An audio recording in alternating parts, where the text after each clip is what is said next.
So how's Thailand? Everything good? Yeah, it's been great, thanks. It's a work thing, a work mixed with pleasure. So it's been great to be on holiday as well. So that's been good. Cool. Yeah. How's it for you, Zac? Have you been on the beach a little? Yeah, I've been surfing and volleyball and swimming and playing tennis. Yeah. A lot better. I think today we played three sets of paddle. So yeah, good. Nice. Yeah. Well, that's quite a change. I remember your dad wrote in his online blog in the Substack that back in the days he had to carry you on the beach. So now it's much better, huh? Yes, a lot Cool. better. Cool.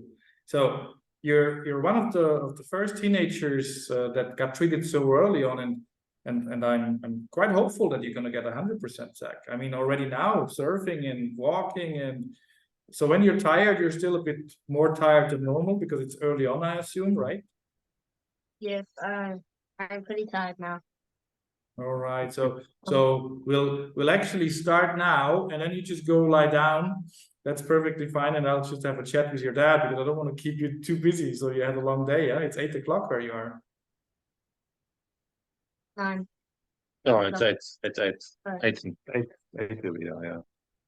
Cool. Yeah, we had not a rough day. We had a pretty busy day in terms of playing tennis and surfing this morning. And Zac does get a little bit of that post-exertional malaise, but honestly, it's down to, you know, a good rest at night, good in the morning, and then he's kind of back to normal. So it's been a massive change, I would say, in the last week, 2 weeks.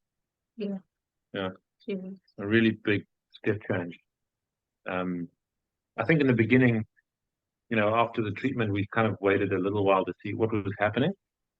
And the treatment does take a lot out of you. And I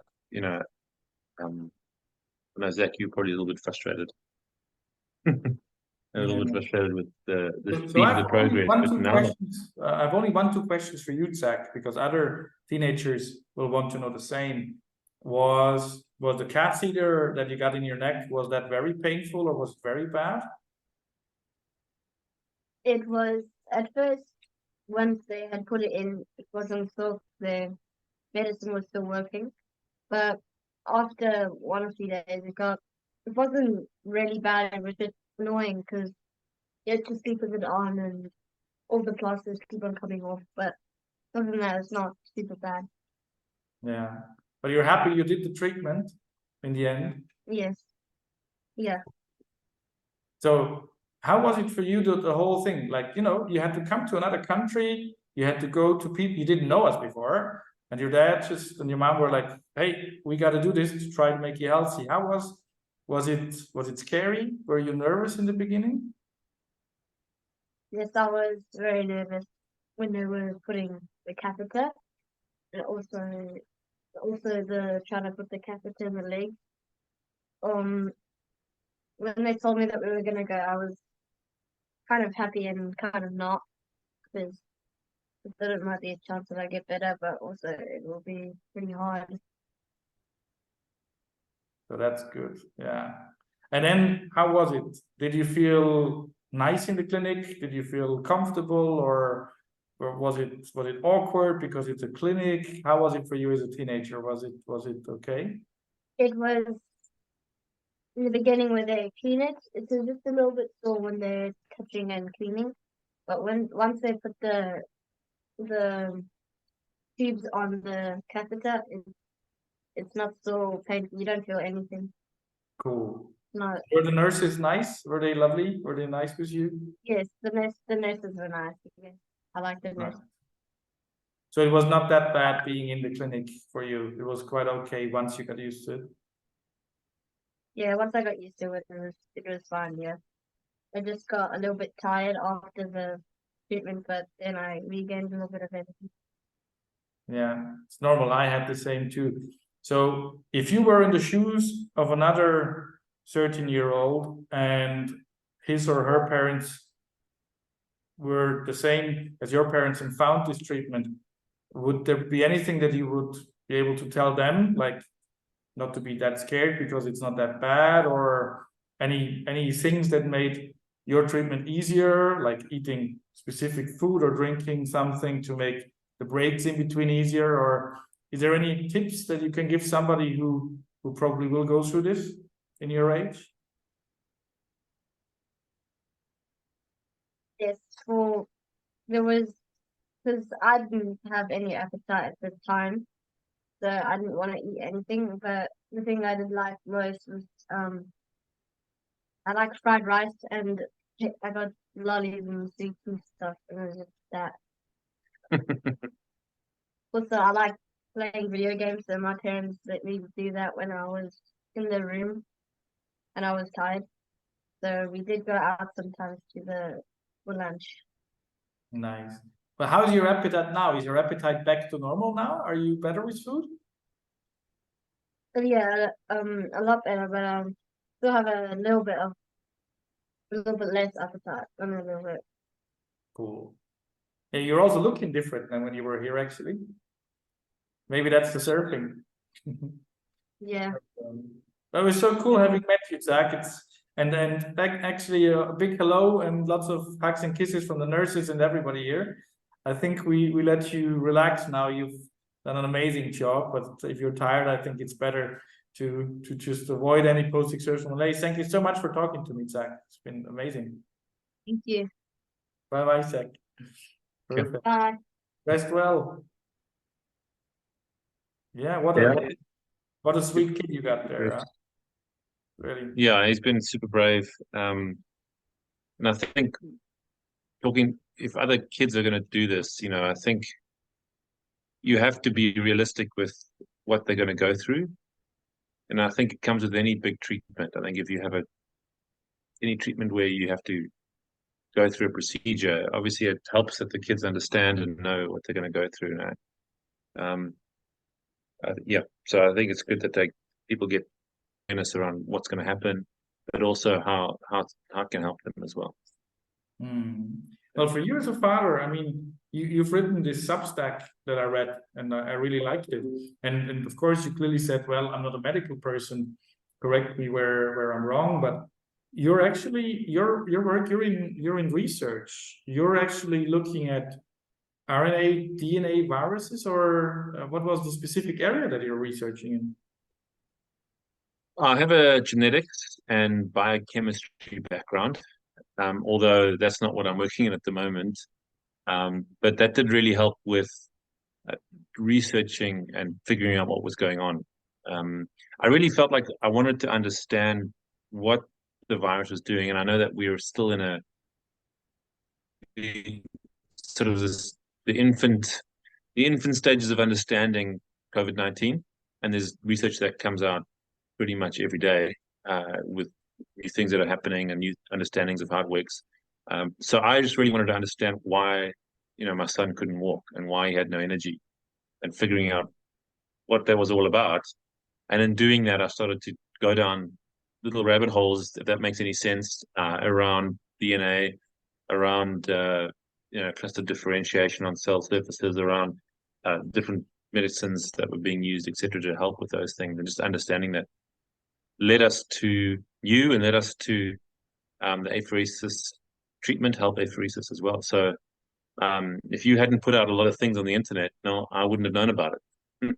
Cool. So it's good that you guys are putting out information. I was doing that after the patients, because they changed my mind. I was like in a position that it's not good to put anything on social media and go out there. But then they said, well, but we wouldn't have found you if none of the people would have been speaking out.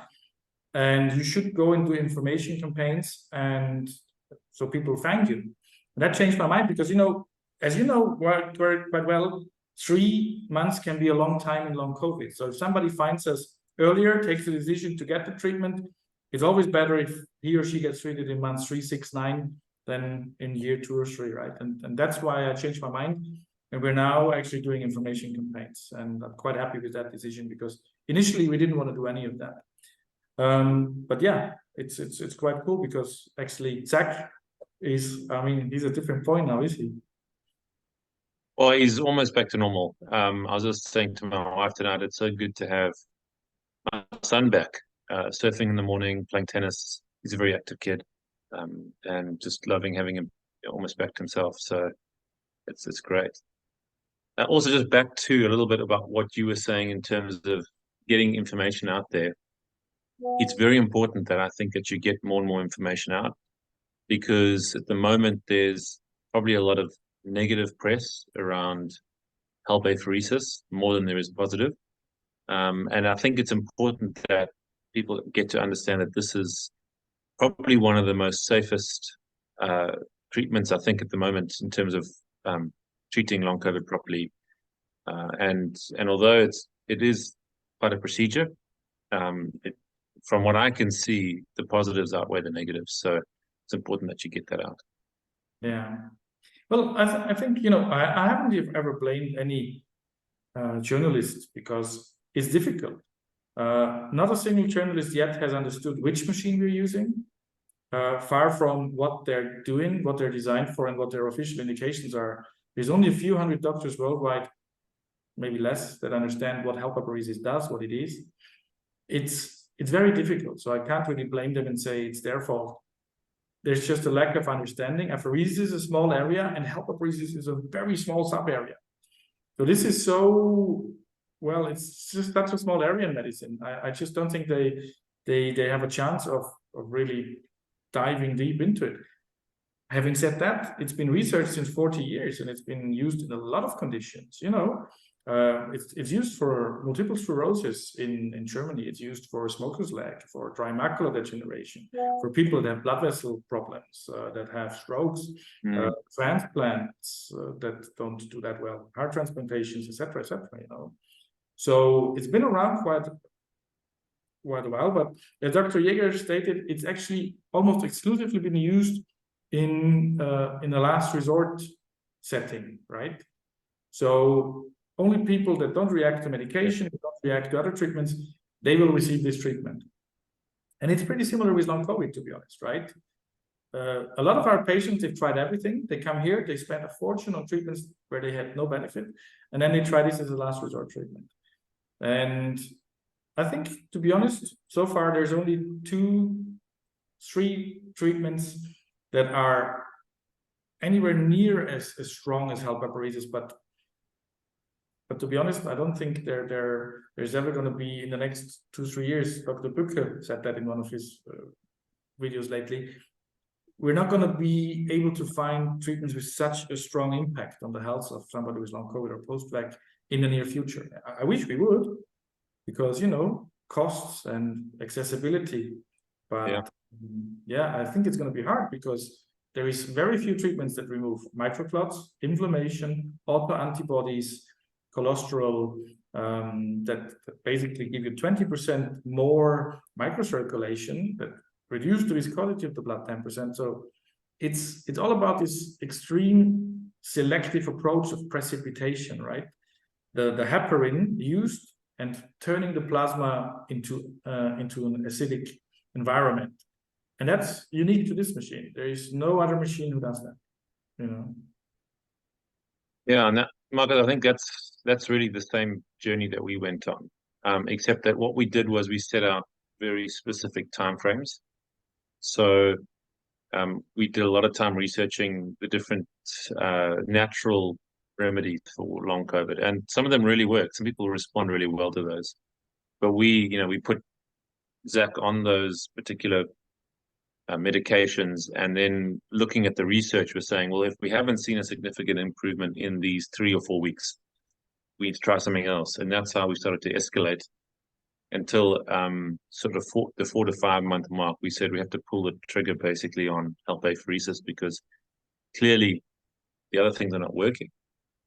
And you would know there are different, as you mentioned, there are other treatments. Some of them are not that safe. Triple anticoagulation therapy is great. I've heard it's had really good benefit to some people, but there really isn't a lot of research on that in children either. So, we really wanted to use something we felt was a bit safer. And yes, I think you're right. That very selective process is the one way that you can actually get to the root cause or closer to the root cause of long COVID. A lot of the medications I see they're using now are all downstream. It's all of the the inflammatory proteins that are causing the issue. They're trying to get at those instead of really working their way upstream to try Well, and that's solve worth the problem. And I'm mentioning not, as it's, that heparin binds in 3 different ways to spike protein as well. So except for viral reservoirs and immunoprivileged sites, the chance that Help Apheresis removes the spike protein is very high. I mean, it's not been measured yet in detail, but they've done the one thing they've demonstrated, the researchers, that if you put spike protein into blood, microclots form around it. And what has been measured is that microclots are removed by Help Apheresis. So that's not a theory, that's solid science, replicated by several research teams, right? Yeah, and as you said before, Marcus, I'm not out there to also speak ill of any doctors. I think people are still researching and doing the best they can. But it is good that this gets out so that they can start to learn more, because it's important that people understand the different treatment options. Yeah, I mean, listen, we live in a bit of a different world, because we see patients like Zac arriving in a wheelchair that you had to carry the boy to the beach because that was the only way he would get there. And then a few weeks later, they go surfing. And that sounds to some people like a miracle cure, but it's not. It is a very good treatment, and you need to combine it with several other treatments to get the optimum result, like you're doing now, post-treatment, NAC augmented, antivirals, etc., etc. And it's quite interesting because combination therapy is not so new. It's not like we've invented this. In HIV and in cancer, it's actually the gold standard since many, many decades. And we're just using the same principle, tackling the core problem from several sides at the same time, right? And that's been working incredibly well. I'm sure you met Chet, another Australian patient, when you were here. Did you meet Chet? We didn't get to meet him. He was there at the same time. We just we didn't get to meet him on the same day. But I know that, from what I understand, he recovered really quickly with the process. Yeah. I mean, it he sounds wanted amazing. to max out the intensity. And while we're usually not a fan of that, because, unstable system and crashes, he was like, no, I want to do this until the doctor cleared him. And then we were like, yeah, but once you crash, we're going to stop the intensity. And he was like, fair enough, that's a good offer. And he just pulled through 2 Help Apheresis, 2 IVs. And after 3 weeks, he came and shook my hand and said, thank you, bye-bye. We're like, what do you mean? No, everything's all right, nothing wrong. I'm just good. So I'm leaving. I was like, yeah, amazing. Yeah. And then we did a little video on the last evening in the restaurant. And that was actually a video that a lot of people saw, and they were like, whoa, because they heard the first time about combination therapy with Help Apheresis. So, yeah. And I know that he went through the journey of a lot of other people, which was trying everything else. And as I said before, we're not speaking ill of anyone, but not getting sufficient help from the medical fraternity, and then turning to something which is considered slightly fringe, and then ending up having an amazing effect. And that's a risky path, but it wouldn't be as risky as you get more information out.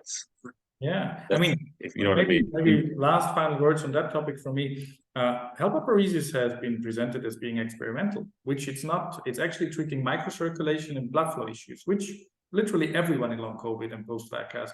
And it's been around since 40 years, third generation of the machine, one of the most reliable machines out there, highest safety profile of all apheresis forms.